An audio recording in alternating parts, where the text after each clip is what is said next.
Hi friends, బాగున్నారా? నేను బాగున్నాను. ఇప్పుడు మీకు చూపించే స్పెషల్ అండి. ఇది ఏంటంటే మ్యాగీతో సాంబార్ తింటాం. ఎవరు ట్రై చేశారో లేదో తెలియదు, కానీ మా ఇంట్లో అయితే ఎప్పుడు తింటాం. చాలా బాగుంటుంది. ఇవాళ ఇంట్లో సాంబార్ చేసుకున్నాం, అందుకని చెప్పేసి మీకు చూపిద్దామని నేను చేస్తున్నాను.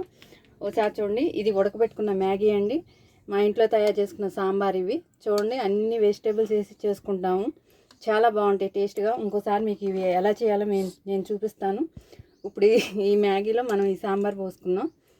చూడండి, అది మునిగేంత దానికి సరిపడా పోసుకుని చక్కగా వేడివేడి సాంబార్ అండి. ఇదిగో ఫ్రెండ్స్, ఇలా ఉంటుంది.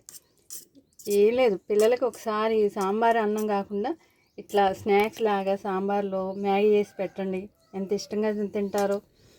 టేస్ట్ సూపర్ ఉంటుంది ఫ్రెండ్స్. ఇది మటుకి ఒకసారి ట్రై చేయండి. నవ్వుకోవద్దు నేను చేశానని, కానీ మేము తిన్నాం కాబట్టి, నేను ట్రై చేశాను కాబట్టి మీకు అందరికి చూపిద్దామని పెడుతున్నాను.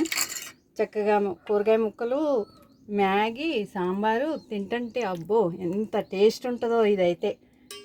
లైక్ చేయండి, షేర్ చేయండి, సబ్స్క్రైబ్ చేసుకోండి.